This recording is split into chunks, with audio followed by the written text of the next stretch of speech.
Pemirsa, 3 kendaraan terlibat kecelakaan beruntun di Cengkareng, Jakarta Barat. Kecelakaan terjadi diduga akibat sebuah truk ekspedisi alami remblong.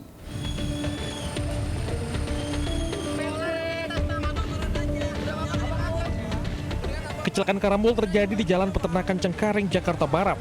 Warga di sekitar lokasi langsung berupaya menolong sopir truk yang terluka parah. Kecelakaan terjadi saat truk melaju dari arah Pesing menuju Cengkareng. Diduga karena rem tak berfungsi, truk tiba-tiba menabrak truk lain di depannya hingga oleng dan menabrak minibus dari arah berlawanan. 3 kendaraan yang terlibat kecelakaan beruntun ini ringsek di bagian depan.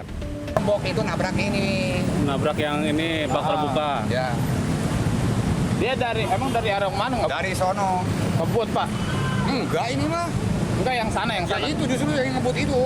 Kayak ngeblong atau gimana. Dari sono. Dokoer nabrak. Nah itu udah berhenti nabrak itu tuh. Peristiwa kecelakaan ini sempat membuat arus lalu lintas di sekitar lokasi mengalami kemacetan panjang hingga 2 km. Dari Jakarta, Miftahul Gani melaporkan. Pemirsa, iring-iringan bis pariwisata yang dikawal polisi terlibat kecelakaan beruntun di ruas tol Kabupaten Pasuruan, Jawa Timur.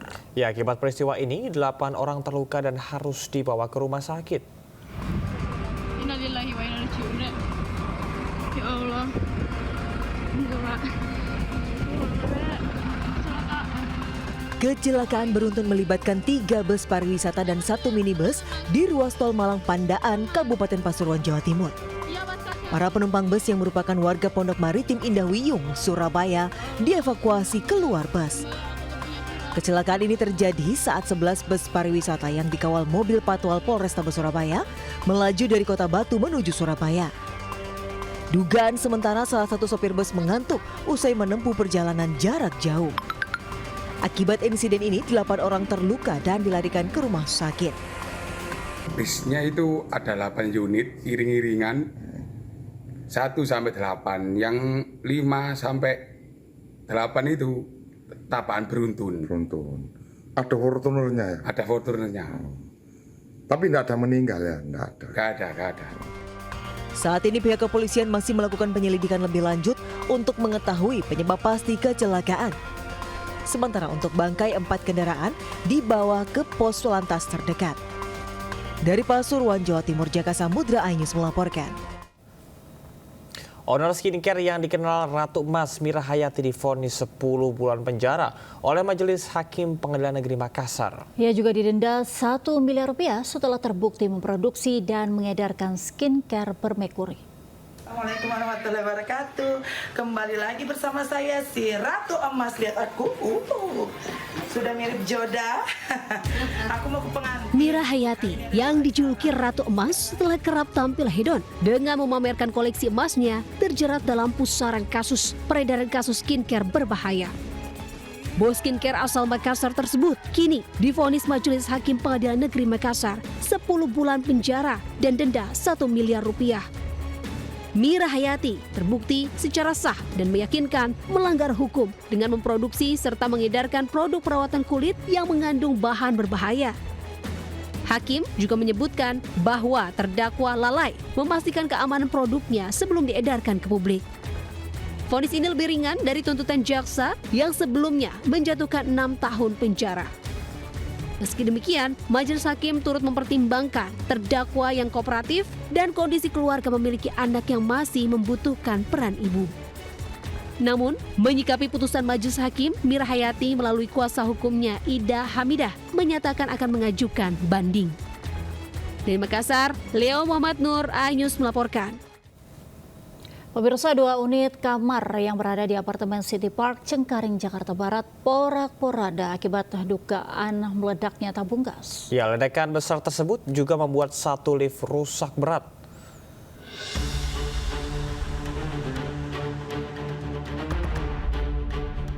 Ledakan terekam dari kamera pengawas di sekitar 2 unit kamar apartemen City Park yang berada di Tower F.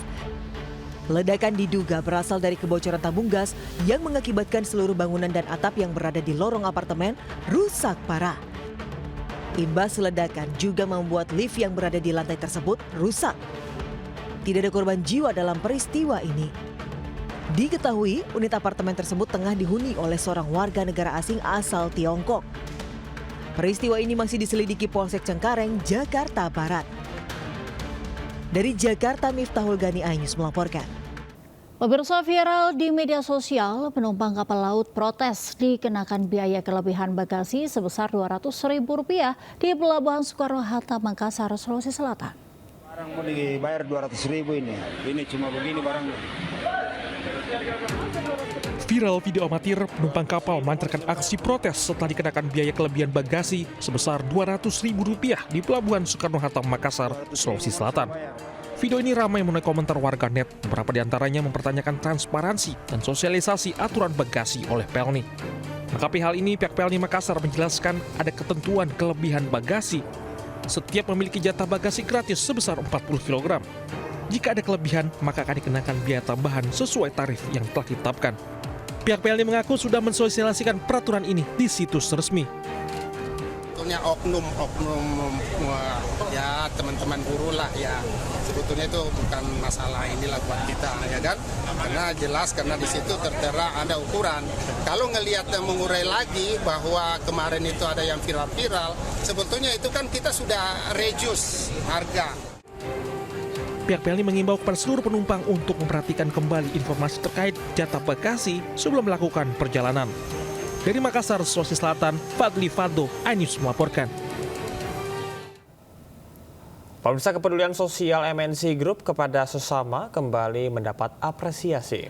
Dalam ajang Nusantara CSR Awards 2025, MNC Group melalui program MNC Peduli mendapatkan 5 penghargaan sekaligus karena mampu menjalankan program CSR yang berkelanjutan dan berdampak bagi lingkungan sekitar dan juga bisnis. Dalam rangka ulang tahunnya yang ke-17, Latovi School of Social Responsibility menggelar ajang Nusantara CSR Award 2025 di Jakarta. Penghargaan ini mengapresiasi 70 program dari 39 perusahaan yang telah memberikan dampak langsung terhadap masyarakat dan lingkungan. Perusahaan-perusahaan ini menunjukkan bagaimana dunia usaha tidak hanya menjalankan CSR sebagai kewajiban, tetapi sebagai motor transformasi yang menyatu dengan agenda Sustainable Development Goals. Harapan kita semua entitas corporate di Indonesia ini sudah harus berpikir bagaimana meningkatkan kebermanfaatannya. MNC Group sebagai perusahaan yang mampu menjalankan program CSR berkelanjutan dan berdampak bagi lingkungan sekitar dan juga bisnis mendapatkan penghargaan Platinum Ekonomi Sirkular dengan 5 kategori. Nusantara CSR Award ini adalah satu pesta dari para penanggung jawab program di berbagai perusahaan untuk merayakan kemenangan programnya. MNC Peduli meraih penghargaan tertinggi dari ekonomi sirkular pada tahun ini. Tentang keberlangsungan atau keberlanjutan bahan yang udah nggak terpakai, menumbuhkan penghasilan buat pengelola dan masyarakat sekitar. Nah, itu salah satu kategorinya. Jadi ekonomi sirkular ya, berjalan dengan baik oleh programnya MNC Peduli ya. Dalam Nusantara CSR Award 2025, MNC Peduli menampilkan 5 unggulan, diantaranya program recycle, upcycle, dan pemberdayaan. Dari Jakarta, Jessica Winoto, Jimmy Jasin, iNews melaporkan.